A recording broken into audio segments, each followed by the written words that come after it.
Bonjour à toi, c'est David du blog du Neuro e-commerce.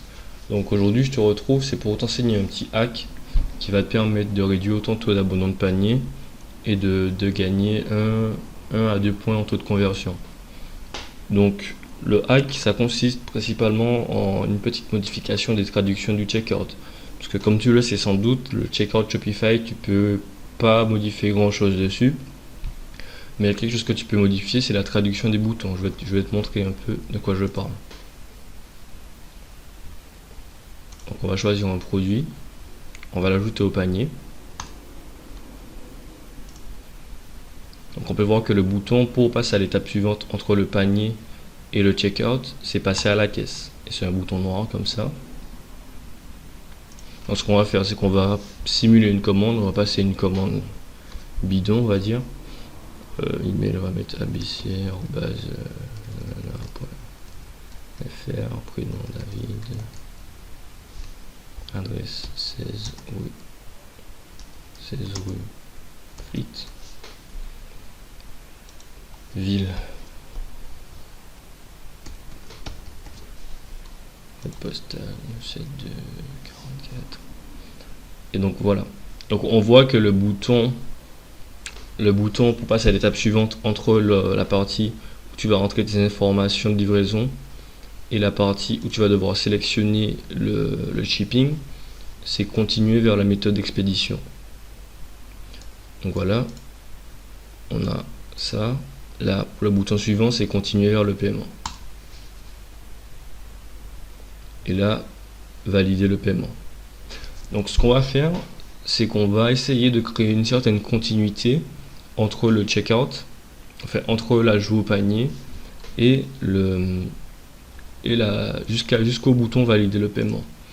Donc je t'explique. Ce qu'on va faire dans un premier temps, c'est qu'on va se rendre sur la page produit et on va modifier la couleur du bouton ajout au panier. Donc là, comme on peut voir, le bouton ajout au panier, il est noir, un peu gris. Donc on va dans paramètres de thème, couleur, bouton primaire. Donc sur le thème début, pour modifier la couleur du bouton d'ajout au panier, c'est le bouton primaire. On va mettre un petit vert comme ça. Ouais, on va mettre ça. Et là, on va copier le code couleur. Une fois qu'on a copié le code couleur, on va se rendre dans la partie. Donc on peut voir que le bouton il est vert.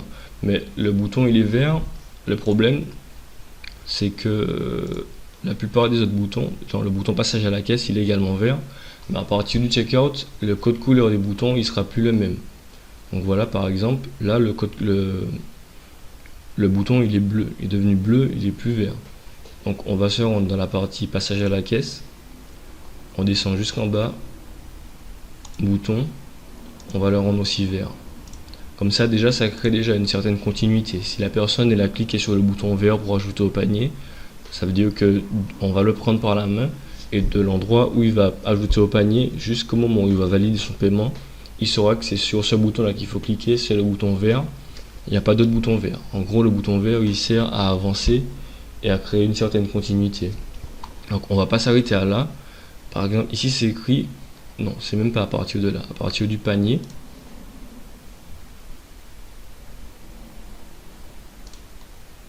Donc on peut voir qu'à partir du panier, ici c'est écrit passer à la caisse. Ce qu'on va faire, c'est qu'on va modifier la traduction de passer à la caisse sur Shopify. Donc on va se rendre dans boutique en ligne, action, modifier les langues.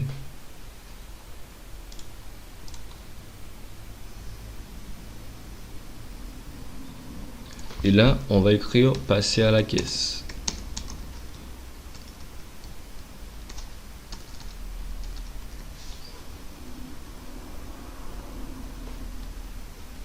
On va chercher dans la partie carte générale, passer à la caisse. On va le modifier par suivant. On va mettre suivant. Comme ça, on est toujours dans la continuité. On va mettre suivant avec une flèche vers la droite. Donc on va chercher flèche vers la droite sur Google.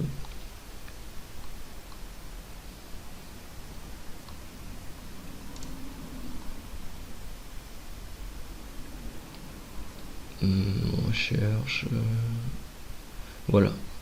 qu'on va faire, c'est qu'on va copier ça. Non, c'est une image. Voici le code, on va copier. Et on va coller suivant. Voilà. Là, ce qu'on va faire, on va sélectionner tout. On va copier directement. Donc là, c'est passé à la caisse. Quand on va sauvegarder, ce sera remplacé par le suivant. Ensuite, continuer vers l'expédition. On va taper continuer vers l'expédition.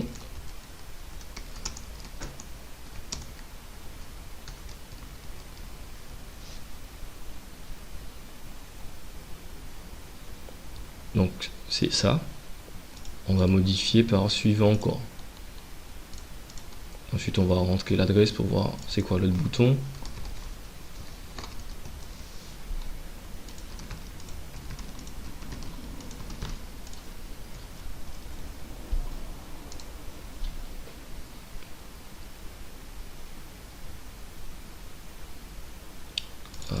On va mettre .arobase@hotmail.fr.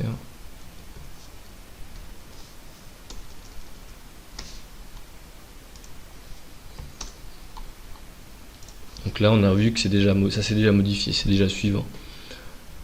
Donc ensuite, continuer vers le paiement.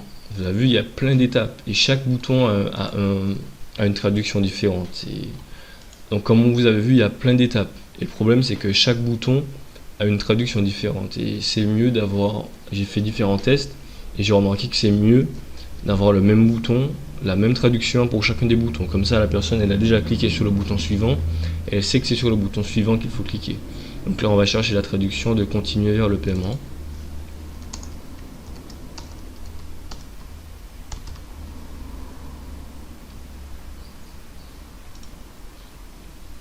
Continuer vers le paiement. Bon, on va remplacer les deux.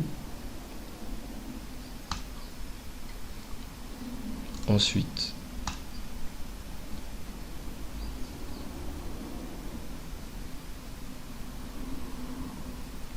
valider le paiement, on va modifier.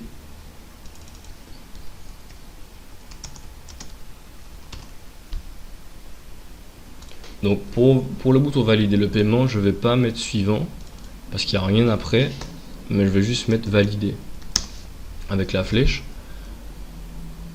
et ça va faire le taf aussi. Et à partir de là, on va enregistrer et là, on peut revenir pour vérifier si les modifications ont bien été prises en compte. Donc là, ce qu'on va faire, c'est qu'on va repartir de la page produit.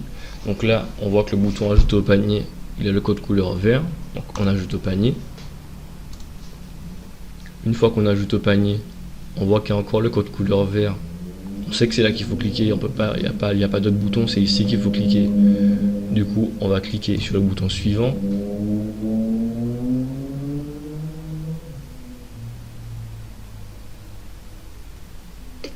Ensuite, dans la partie coordonnées, on voit que c'est encore écrit suivant. Je vais encore remettre une autre adresse. On voit qu'il y a encore le bouton suivant. Là, encore le bouton suivant. Et là, le bouton valider. Donc voilà. Donc c'est un tutoriel qui est plutôt simple. C'est un hack que j'ai testé depuis. Je fais ça depuis très longtemps. Dès que j'ai une boutique, c'est la première chose que je modifie. Et vous verrez que grâce à ça, vous aurez moins d'abandon de panier. Donc si ce petit tuto, si ce petit hack t'a plu, je te demande de laisser un like, de t'abonner à la chaîne et de pourquoi pas rendre visite sur le blog. Je vais mettre le lien dans la description. Et je te dis à bientôt pour de nouveaux petits hacks comme ça. J'en ai pas mal d'autres en stock. Donc je te dis salut.